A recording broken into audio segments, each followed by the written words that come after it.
बंधुगण आपणकर विश्वासघातक चिन्हट होईछि। आजिर भिडियो रे आमे सेमानंकर नाम प्रकाश करिबो। एही व्यक्ति पुरुष किंबा महिला होई पारे। एही भिडियो रे आमे आपणको प्रत्येक विवरणी को गंभीरता एवं सतर्कतार सहित पुछाइबु। तेनु दया करी शेष पर्यंत आम सहित रुहंतु। प्रथमे मु भगवान भोलानाथंकर समस्त प्रकृत भक्तों को एही वीडियो को लाइक करने को एवं कमेंट बॉक्स रे हर हर महादेव लिखिबाकू अनुरोध करुछि।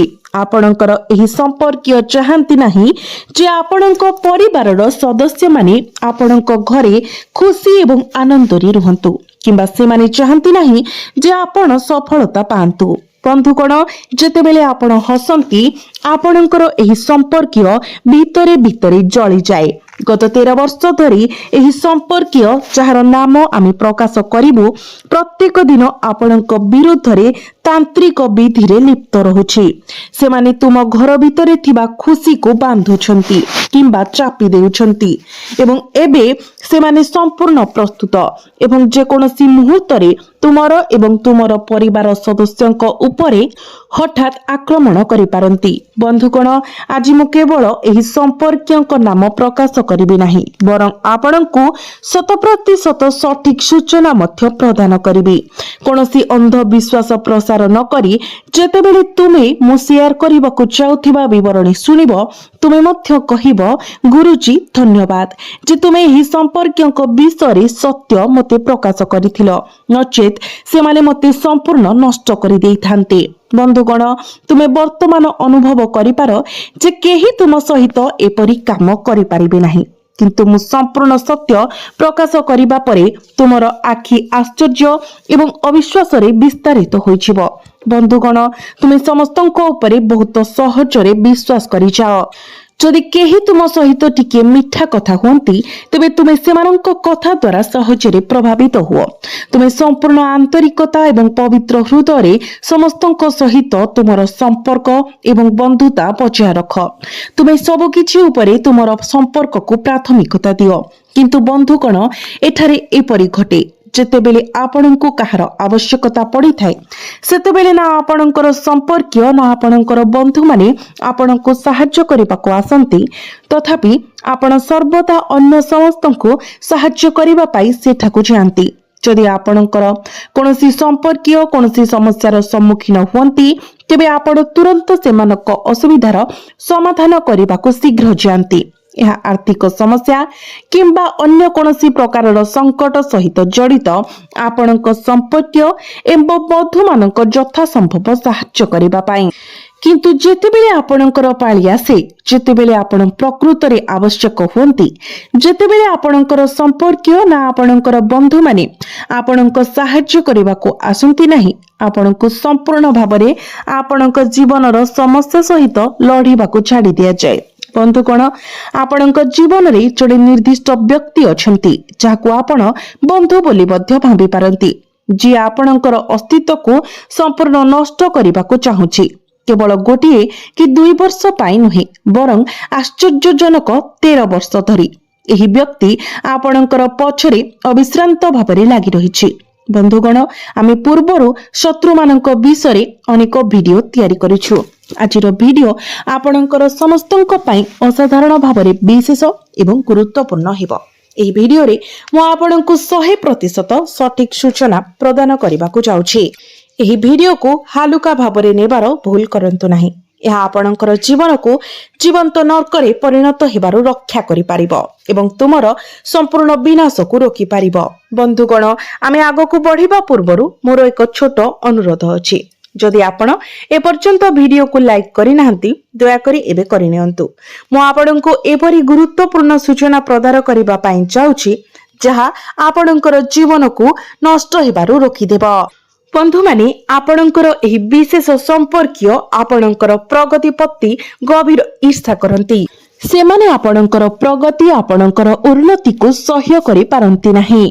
से माने आपणकर सफलता को देखि पारिबे नाही। बहुत समय धरी एही संपर्कीय आपणकर उन्नति को रोकिबा पई बारंबार तांत्रिक विधिर साहाय्य नेउछि ଅନେକ ଥର ସେମାନେ ସେମାନଙ୍କର ମନ୍ଦ ଯୋଜନା ଗୁଡ଼ିକରେ ସଫଳ ମଧ୍ୟ ହୋଇଛନ୍ତି। ଆପଣ ଆପଣଙ୍କ ଜୀବନରେ ହଠାତ୍ ଅବର୍ଣ୍ଣନୀୟ ସଂକଟର ସମ୍ମୁଖୀନ ହୋଇଛନ୍ତି। ସମାପ୍ତ ହେବାକୁ ଥିବା କାର୍ଯ୍ୟଗୁଡ଼ିକ ହଠାତ୍ ଅଟକିଯାଏ ଏବଂ ଯେଉଁ କାର୍ଯ୍ୟଗୁଡ଼ିକ ଚାଲୁଥିଲା ତାହା ହଠାତ୍ ବନ୍ଦ ହୋଇଯାଏ। ଏହା ବ୍ୟତୀତ ଏପରି ସମୟ ଆସିଛି ଯେତେବେଳେ କୌଣସି ସ୍ପଷ୍ଟ କାରଣ ବିନା ଆପଣଙ୍କର ସ୍ୱାସ୍ଥ୍ୟ ଗୁରୁତର ଭାବରେ ଖରାପ ହୋଇଗଲା। ଏସବୁ ପ୍ରତ୍ୟେକ ଦୁର୍ଭାଗ୍ୟ କେବଳ ଏହି ସମ୍ପର୍କୀୟଙ୍କ ଅନ୍ଧକାର କାର୍ଯ୍ୟ ଏବଂ ଦୁଷ୍ଟ କାର୍ଯ୍ୟ ଯୋଗୁଁ ଘଟିଛି। ବନ୍ଧୁଗଣ, ପୁରୁଣା କଥା ଅନୁସାରେ ଯେତେବେଳେ ବି ଯଦି କୌଣସି କାର୍ଯ୍ୟ ସରଳ ଉପାୟରେ ସମାପ୍ତ ହୋଇପାରିବ ନାହିଁ, ତେବେ କେତେକ ସମୟରେ ଅପାରମ୍ପରିକ ପଦ୍ଧତି ଅବଲମ୍ବନ କରିବାକୁ ବାଧ୍ୟ ହୁଏ ଏବଂ ଏହା ହିଁ ଆପଣଙ୍କର ସମ୍ପର୍କୀୟ କରିଛନ୍ତି। ବନ୍ଧୁଗଣ, ଯେତେବେଳେ ଏହି ସମ୍ପର୍କୀୟ ଅନୁଭବ କଲେ ଯେ ସେମାନେ କଠିନ ପରିଶ୍ରମ ଦ୍ୱାରା ଆପଣଙ୍କର ସ୍ତରକୁ ଉଠିପାରିବେ ନାହିଁ ଏବଂ ଆପଣଙ୍କର ସ୍ଥିତି ସହିତ ମେଳ ଖାଇବାରେ ବିଫଳ ହୋଇଛନ୍ତି, ସେମାନେ ଆପଣଙ୍କୁ ନିଚା କରିବାକୁ ଚେଷ୍ଟା କଲେ। ସେମାନେ ସର୍ବସାଧାରଣରେ ଆପଣଙ୍କୁ ନିନ୍ଦା କଲେ। ଆପଣଙ୍କର ଅନୁପସ୍ଥିତିରେ ସେମାନେ ଆପଣଙ୍କ ବିଷୟରେ ଖରାପ କଥା କୁହନ୍ତି, ଗୁଜବ ବିସ୍ତାର କରନ୍ତି ଏବଂ ସମାଜ ଏବଂ ପଡ଼ୋଶୀରେ ଆପଣଙ୍କ ବିଷୟରେ ମିଥ୍ୟା କାହାଣୀ ପ୍ରଚାର କରନ୍ତି। ଏସବୁ ଆପଣଙ୍କ ପ୍ରତିଷ୍ଠାକୁ କ୍ଷୁର୍ଣ୍ଣ କରିବା ଲକ୍ଷ୍ୟରେ। ଏବେ ବନ୍ଧୁଗଣ, ଆପଣମାନେ ଭାବୁଥିବେ ଏହି ସମ୍ପର୍କୀୟ ଜଣକ ପ୍ରକୃତରେ କିଏ ଏପରି ଆଚରଣ କରୁଛନ୍ତି। ମୁଁ ନିଶ୍ଚିତ ଭାବରେ ଆପଣଙ୍କୁ ସେହି ସମ୍ପର୍କୀୟଙ୍କ ନାମ ପ୍ରକାଶ କରିବି। ବନ୍ଧୁଗଣ, ଆପଣଙ୍କର ଅନେକ ସମ୍ପର୍କୀୟ ଏବଂ ଅନେକ ବନ୍ଧୁ ଅଛନ୍ତି। ଆପଣ ହୁଏତ ଅନେକ ଲୋକଙ୍କ ସହିତ ଘନିଷ୍ଠ ସମ୍ପର୍କ ବାଣ୍ଟିଥାନ୍ତି, ଯେଉଁମାନଙ୍କ ସହିତ ଆପଣ ଆପଣଙ୍କର ଜୀବନର ସୁଖ ଏବଂ ଦୁଃଖ ବାଣ୍ଟନ୍ତି, ଯେଉଁମାନଙ୍କୁ ଆପଣ ଆପଣଙ୍କର ଗଭୀରତମ ଗୁପ୍ତ କଥା ପ୍ରକାଶ କରନ୍ତି ଏବଂ ଯାହାଙ୍କ ସହିତ ଆପଣ ଆପଣଙ୍କର ଘରୋଇ ଜୀବନର ଅନ୍ତରଙ୍ଗ ବିବରଣୀ ମଧ୍ୟ ଆଲୋଚନା କରନ୍ତି। ରାତ୍ରି ଭୋଜନରେ କଣ ରନ୍ଧା ହୋଇଥିଲା, ଆପଣଙ୍କର ପତି କିମ୍ବା ପତ୍ନୀ କଣ କଲେ କିମ୍ବା ଆପଣଙ୍କର ପିଲାମାନେ କଣ କଲେ, ଆପଣ ହୁଏତ ଆପଣଙ୍କର ଘରୋଇ ଜୀବନ ବିଷୟରେ କିଛି ନିର୍ଦ୍ଦିଷ୍ଟ ଲୋକଙ୍କ ସହିତ, ହୁଏତ କିଛି ପଡ଼ୋଶୀ କିମ୍ବା ସମ୍ପର୍କୀୟଙ୍କ ସହିତ ଏହିସବୁ ସେୟାର କରିଥାନ୍ତି। ଏହା ବ୍ୟତୀତ ପ୍ରାୟତଃ ଦେଖାଯାଏ ଯେ ଘରର ମହିଳାମାନେ ପ୍ରତ୍ୟେକ ବିବରଣୀ ଅତି ସାମାନ୍ୟରୁ ଗୁରୁତ୍ୱପୂର୍ଣ୍ଣ ପର୍ଯ୍ୟନ୍ତ ସେମାନଙ୍କର ପରିବାରକୁ ଗୁପ୍ତ ଭାବରେ ପ୍ରକାଶ କରନ୍ତି। ବେଳେବେଳେ ସେମାନେ ଏହି ଘରୋଇ ବିଷୟଗୁଡ଼ିକୁ ସେମାନଙ୍କର ପଡ଼ୋଶୀଙ୍କ ସହିତ ମଧ୍ୟ କହିଦେଇଥାନ୍ତି। ସେହିପରି ପ୍ରାୟତଃ ଦେଖାଯାଏ ଯେ ପୁରୁଷମାନେ ମଧ୍ୟ ସେମାନଙ୍କର ବନ୍ଧୁମାନଙ୍କ ସହିତ ସେମାନଙ୍କ ଘରୋଇ ଜୀବନ ବିଷୟରେ ଆଲୋଚନା କରନ୍ତି। ବର୍ତ୍ତମାନ ସାଧାରଣ ଘରୋଇ ବିବରଣୀ ସେୟାର କରିବା ଗ୍ରହଣୀୟ ହୋଇପାରେ। ଜଣେ ବ୍ୟକ୍ତି ନିଜର ଆୟର ଉତ୍ସ ସମ୍ବନ୍ଧୀୟ ସୂଚନା କାହାକୁ କେବେ ବି ପ୍ରକାଶ କରିବା ଉଚିତ ନୁହେଁ। ତୁମେ ତୁମର ଜୀବନରେ କେତେ ଟଙ୍କା ରୋଜଗାର କରୁଛ ତାହା ଅନ୍ୟମାନଙ୍କ ନିକଟରେ ପ୍ରକାଶ କରିବା ଉଚିତ ନୁହେଁ। ଏହା ଏକ ସାଧାରଣ ଘଟଣା ଯେ ଯେତେବେଳେ ଜଣେ ବ୍ୟକ୍ତି ସାମାନ୍ୟ ପରିମାଣର ସଫଳତା ହାସଲ କରନ୍ତି, ସେମାନେ ଏହା ବିଷୟରେ ଏକ ବଡ଼ ଧୁମଧାମ କରନ୍ତି। ଯଦିଓ ସେମାନେ ମାସକୁ ମାତ୍ର 20,000 ଟଙ୍କା ରୋଜଗାର କରନ୍ତି, 15,000ରୁ 20,000 ପର୍ଯ୍ୟନ୍ତ ଖର୍ଚ୍ଚ ସହିତ ସେମାନଙ୍କର କୌଣସି ସଞ୍ଚୟ ନଥାଏ, ସେମାନେ ତଥାପି ଅନ୍ୟମାନଙ୍କ ନିକଟରେ ସେମାନଙ୍କର ରୋଜଗାରକୁ ଅତିରଞ୍ଜିତ କରି କହିବେ ଯେପରି ସେମାନେ ମାସକୁ ଲକ୍ଷ ଲକ୍ଷ ରୋଜଗାର କରୁଛନ୍ତି। ସେମାନେ ବିଶ୍ୱାସ କରନ୍ତି ଯେ ଏପରି କରିବା ଦ୍ୱାରା ସେମାନଙ୍କର ସାମାଜିକ ସ୍ଥିତି ବୃଦ୍ଧି ପାଇବ ଏବଂ ସେମାନେ ଅନ୍ୟମାନଙ୍କ ଠାରୁ ପ୍ରଶଂସା ପାଇବେ। ତଥାପି ଏହା ଏକ ସମ୍ପୂର୍ଣ୍ଣ ମୂର୍ଖତାର କାର୍ଯ୍ୟ। ସେମାନେ ଏହା ବୁଝିବାରେ ବିଫଳ ହୁଅନ୍ତି ଯେ ଯେତେବେଳେ ଆମେ ଆମର ସଫଳତାକୁ ଗର୍ବ କରୁ କିମ୍ବା ଅତିରଞ୍ଜିତ କରୁ କିମ୍ବା ଏହି ଆତ୍ମୀୟ ଏବଂ ବନ୍ଧୁମାନଙ୍କ ନିକଟରେ ଆମର ପରିବାରର ଗୁପ୍ତ କଥା ପ୍ରକାଶ କରୁ, ଆମେ ଆମର ଘରୋଇ ଖୁସି ଉପରେ ଦୁର୍ଭାଗ୍ୟକୁ ନିମନ୍ତ୍ରଣ କରୁ। ଆମର ପ୍ରଗତି ଏବଂ ସଫଳତା ଅନ୍ୟମାନଙ୍କର ଦୁଷ୍ଟ ଦୃଷ୍ଟି ପାଇଁ ଦୁର୍ବଳ ହୋଇଯାଏ। ଯେତେବେଳେ ଆମେ ଜଣେ ସମ୍ପର୍କୀୟଙ୍କ ସହିତ ଆମର ଖୁସିର ଖବର ବାଣ୍ଟିଥାଉ, ସେମାନେ ପ୍ରାୟତଃ ଆମର ଖୁସିରେ ପ୍ରକୃତରେ ଆନନ୍ଦ କରନ୍ତି ନାହିଁ, ବରଂ ସେମାନେ ଦୁଃଖ ଅନୁଭବ କରନ୍ତି। ଏହା ମାନବ ପ୍ରକୃତି ନିର୍ଦ୍ଦେଶ ଦିଏ ଯେ ଆମେ ଅନ୍ୟମାନଙ୍କ ଖୁସିକୁ ଆମ ନିଜ ଅପେକ୍ଷା ବହୁତ ବଡ଼ ବୋଲି ଅନୁଭବ କରୁ। ତେଣୁ କେହି କେବେ ବି ନିଜ ଘରୋଇ ଜୀବନର ଛୋଟ ଛୋଟ ବିବରଣୀ କିମ୍ବା ଗୁପ୍ତ କଥା କାହାକୁ ପ୍ରକାଶ କରିବା ଉଚିତ ନୁହେଁ। ଏହା ବ୍ୟତୀତ ଅନେକ ଲୋକଙ୍କର ଭବିଷ୍ୟତ ଯୋଜନା ସମୟ ପୂର୍ବରୁ ପ୍ରସାରଣ କରିବାର ଅଭ୍ୟାସ ଥାଏ। ଉଦାହରଣ ସ୍ୱରୂପ, କଳ୍ପନା କରନ୍ତୁ ଯେ ଆପଣ ଭବିଷ୍ୟତରେ କିଛି ଗୁରୁତ୍ୱପୂର୍ଣ୍ଣ କାମ କରିବାକୁ ଚାହୁଁଛନ୍ତି, ଯେପରିକି ଏକ ନୂତନ ଗାଡ଼ି କିଣିବା କିମ୍ବା ଏକ ନୂତନ ବ୍ୟବସାୟିକ ଉଦ୍ୟମ ଆରମ୍ଭ କରିବା। ଆପଣ ପୂର୍ବରୁ ଆପଣଙ୍କର ସମ୍ପର୍କୀୟ, ପଡ଼ୋଶୀ ଏବଂ ବନ୍ଧୁମାନଙ୍କୁ ଏହା ବିଷୟରେ ଏକ ମହାନ ଘୋଷଣା କରିବାକୁ ଚାହାନ୍ତି। ଏବଂ ତାପରେ ଅନିବାର୍ଯ୍ୟ ଭାବରେ ଯାହା ଘଟେ ତାହା ହେଉଛି ଯେପରି ଆପଣ ସେହି ଯୋଜନାକୁ କାର୍ଯ୍ୟକାରୀ କରିବାକୁ ଯାଉଛନ୍ତି, ହଠାତ୍ ଯଦି କୌଣସି କାର୍ଯ୍ୟ ବାସ୍ତବରେ ପରିଣତ ହୁଏ ନାହିଁ କିମ୍ବା ଯଦି ଏହା କୌଣସି ଅପ୍ରତ୍ୟାଶିତ ପ୍ରତିବନ୍ଧକର ସମ୍ମୁଖୀନ ହୁଏ, ତେବେ ମୋର ବନ୍ଧୁମାନେ କାର୍ଯ୍ୟ ସମାପ୍ତ ହେବା ପୂର୍ବରୁ ଆପଣ ଆପଣଙ୍କର ଉଦ୍ଦେଶ୍ୟ ପ୍ରକାଶ କରିବାରୁ ନିବୃତ୍ତ ରହିବା ଉଚିତ। କାର୍ଯ୍ୟ ସମାପ୍ତ ହେବା ପରେ ଲୋକମାନେ ନିଶ୍ଚିତ ଭାବରେ ନିଜେ ଜାଣିପାରିବେ। ତଥାପି ଆପଣ ସେଗୁଡ଼ିକୁ କାର୍ଯ୍ୟକାରୀ କରିବା ପୂର୍ବରୁ ଆପଣଙ୍କର ଯୋଜନା ବିଷୟରେ ଡିଣ୍ଡିମ ପିଟନ୍ତୁ ନାହିଁ। ଏହା କାରଣ ଆପଣଙ୍କର ତଥାକଥିତ ପରିଜନ ପ୍ରାୟତଃ କେବଳ ନାମକୁ ସମ୍ପର୍କୀୟ। ପ୍ରତି 10 ଜଣ ସମ୍ପର୍କୀୟଙ୍କ ମଧ୍ୟରୁ ହୁଏତ କେବଳ 2 ଜଣ ପ୍ରକୃତ ହେବେ ବ୍ୟକ୍ତି, ଯେଉଁମାନେ ଆପଣଙ୍କ ଦୁଃଖରେ ଆପଣଙ୍କ ସହିତ ଠିଆ ହେବେ, ଆପଣଙ୍କ ଯନ୍ତ୍ରଣାକୁ ନିଜର ବୋଲି ଭାବିବେ। ତଥାପି ବାକି 8 ଜଣ ଆପଣଙ୍କର ଦୁଃଖ ଏବଂ କଷ୍ଟ ଦେଖି ଅତ୍ୟନ୍ତ ଆନନ୍ଦ ପାଇବେ। ସେମାନେ ସହାନୁଭୂତିର ଏକ ଉପରମୁହାଁ ପ୍ରଦର୍ଶନ କରିପାରନ୍ତି, କିନ୍ତୁ ଗଭୀର ଭାବରେ ସେମାନେ ତୁମର ଦୁର୍ଭାଗ୍ୟରେ ଗୁପ୍ତ ଭାବରେ ଆନନ୍ଦିତ ହେବେ। ଅଧିକନ୍ତୁ ସେହି 2 ଜଣ ସମ୍ପର୍କୀୟ ପ୍ରକୃତ ସମ୍ପର୍କୀୟ ପ୍ରାୟତଃ ଆମେ ଭୁଲ ବୁଝିପାରୁଛୁ କିମ୍ବା ଖରାପ କହୁଛୁ। ଜଣେ ଭଲ ସମ୍ପର୍କୀୟ କିମ୍ବା ଭଲ ବନ୍ଧୁର ପ୍ରକୃତ ସ୍ୱଭାବକୁ ଚିହ୍ନିବା ଅତ୍ୟନ୍ତ କଷ୍ଟକର। ଯଦି ଆମେ ଏପରି ପ୍ରକୃତ ସମ୍ପର୍କ ଚିହ୍ନଟ କରିବାର କଳାରେ ନିପୁଣ ହୋଇପାରିଥାଉ, ତେବେ ଆମେ ଆମ ଜୀବନରେ କେବେ ବି କୌଣସି ଜିନିଷର ଅଭାବ ଅନୁଭବ କରିନଥାନ୍ତୁ। ଯଦିଓ ସମଗ୍ର ବିଶ୍ୱ ଆମ ବିରୁଦ୍ଧରେ ଯାଏ ଏହା ଜାଣି ଯେ 2 ଜଣ ବ୍ୟକ୍ତି ଅଛନ୍ତି, ଯଦିଓ ସେମାନେ ସର୍ବଦା ଆନନ୍ଦରେ ଅଂଶୀଦାର ହୋଇନପାରନ୍ତି, ନିଶ୍ଚିତ ଭାବରେ ଆମର ଦୁଃଖରେ ଆମ ସହିତ ଠିଆ ହେବେ। ଏହା ନିଶ୍ଚିତ କରେ ଯେ ସେମାନେ ଆମର ପ୍ରକୃତ ସମ୍ପର୍କୀୟ। ମୁଁ ପୂର୍ବରୁ ଉଲ୍ଲେଖ କରିଥିଲି ଯେ ମୁଁ ଜଣେ ନିର୍ଦ୍ଦିଷ୍ଟ ସମ୍ପର୍କୀୟଙ୍କ ପରିଚୟ ପ୍ରକାଶ କରିବି, ଯିଏ ଆପଣଙ୍କ ପାଇଁ ହଠାତ୍ ଗୁରୁତର ବିପଦ ସୃଷ୍ଟି କରେ। ସେହି ସମ୍ପର୍କୀୟଙ୍କ ନାମ ରା ଶବ୍ଦ ସହିତ ଆରମ୍ଭ ହୁଏ, ବିଶେଷ କରି ଇଂରାଜୀ ଅକ୍ଷର ଆର୍ ସହିତ, କାରଣ ଏହି ନାମର ଆଦରଣୀୟ ବ୍ୟକ୍ତିମାନେ ପ୍ରାୟତଃ ଆପଣଙ୍କ ରାଶିର ଲୋକଙ୍କ ପାଇଁ ବିପଦର ଉତ୍ସ ପ୍ରମାଣିତ ହୁଅନ୍ତି।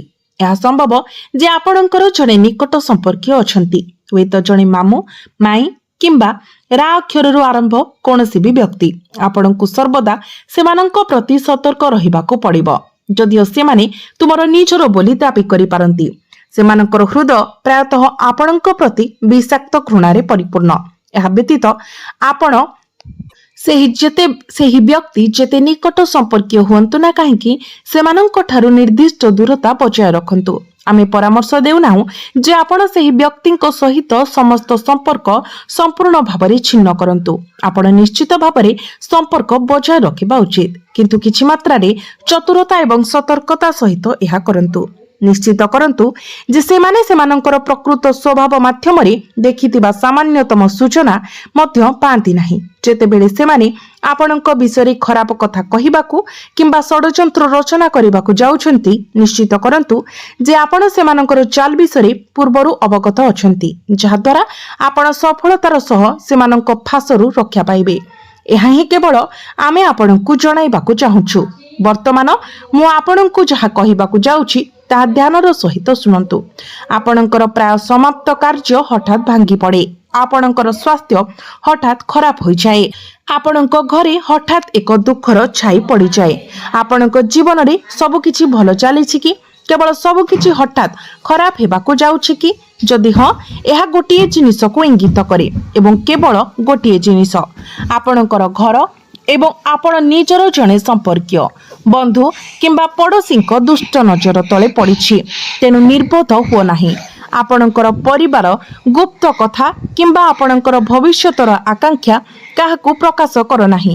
ବନ୍ଧୁଗଣ, ସମସ୍ତଙ୍କୁ ନିଜର ବୋଲି ବିଶ୍ୱାସ କରିବାର ଭୁଲ କରନ୍ତୁ ନାହିଁ, କାରଣ ଜଣେ ପ୍ରକୃତ ଜ୍ଞାନୀ ବ୍ୟକ୍ତି ହିଁ ଘରର କିଛି ଗୁପ୍ତ କଥା ସବୁବେଳେ କେବଳ ଗୁପ୍ତ ହିଁ ରଖନ୍ତି। ଆପଣଙ୍କର ଯେତେ ନିକଟତର ବନ୍ଧୁ ହୁଅନ୍ତୁ ନା କାହିଁକି, ଏହି ଗୁପ୍ତ କଥାଗୁଡ଼ିକୁ ସେମାନଙ୍କ ମଧ୍ୟରେ ପ୍ରକାଶ କରନ୍ତୁ ନାହିଁ। ସେହିପରି ଆପଣଙ୍କର ଯେତେ ନିକଟତର ସମ୍ପର୍କୀୟ ଥାଆନ୍ତୁ ନା କାହିଁକି, ସେମାନଙ୍କ ଉପରେ ଏପରି ବିଶ୍ୱାସ ରଖନ୍ତୁ ନାହିଁ। ଯେପରି ମୁଁ ପୂର୍ବରୁ ଉଲ୍ଲେଖ କରିଛି, ପ୍ରତି 10 ଜଣଙ୍କ ମଧ୍ୟରୁ ହୁଏତ କେବଳ ଜଣେ କିମ୍ବା 2 ଜଣ ପ୍ରକୃତରେ ଆପଣଙ୍କର ନିଜର ହେବେ, ଯେଉଁମାନେ ପ୍ରକୃତରେ ଆପଣଙ୍କ ସହିତ ହୃଦୟରେ ଜଡ଼ିତ। ବାକି 8 କିମ୍ବା 9 ଜଣ ସମ୍ପର୍କୀୟ କେବଳ ଦୃଶ୍ୟରେ ଆପଣଙ୍କର ସମ୍ପର୍କୀୟ ହେବେ, तेणु बंधुगण आपणकर कार्य हेउची सेही किछि मनोनीत व्यक्ति को चिन्हट करिबा। सेही दुई जण जो माने प्रकृत रे आपणकर जो माने शेष निश्वास पर्यंत निस्वार्थपर भावरे आपणक पाखरे ठिया हेबे। सेमानंकर आपणकर धन किंबा भौतिक संपत्ति प्रति कोनोसी आग्रह रहिबो नाही। सेमानंकर एकमात्र चिंता हेबो आपणको सेमानंकर समर्थन प्रदान करिबा। जदि आपण किछि भूल करूछंती तेबे सेमाने आपणको एहा विरुद्ध रे परामर्श देबा। जदि आपण भूल रास्ता रे जाउछंती तेबे सेमाने आपणको सठिक पथरे फिराई आनिबा पई आपणको किछि तीव्र भर्त्सना किंबा कोनोसी गाली करिबा। एपरि व्यक्ति को प्रकृत बंधु कहा जाए। जड़े प्रकृत बंधु किबा संपर्कीय एपरि व्यक्ति नहंती जे जेतेबेले तुमे भूल रास्ता रे जाउछ सेतेबेले मध्य तुमको कहिथाए तुमे ठीक रास्ता रे अछ, तुमे जहा करूछ ताहा ही ठीक। बरं जड़े प्रकृत बंधु किंबा संपर्कीय सेही व्यक्ति जे तुमको भूल ठीक पार्थक्य करिबारे साहाय्य करे। जेतेबेले तुमे ठीक अछ किंतु दृढ़ भावरे तुमको संशोधन करे, जदिओ एथिपाई कठोर हाथ आवश्यक हुए। जेतेबेले तुमे भूल अछ जिद धरी कहिथाए तुमे भूल अछ एहा कर नाही, एवं जदि सेमानंकर प्रयास सत्वे तुमे बुझिबारे विफल हो एवं शेषारे सेमाने तुमठारु दूरेई जांती एवं तुम सहित संपर्क छिन्न करंती, तथापि सेमाने तुमर प्रकृत संपर्कीय एवं प्रकृत बंधु होई रुहंती। केबे भी सेमानंकर बंधुता किंबा आत्मीयतार आंतरिकता उपरे संदेह करंतु नाही। तुमे देखिबो प्रत्येक व्यक्ति को जीवन रे कष्टकर समय अनिवार्य भावरे आसे।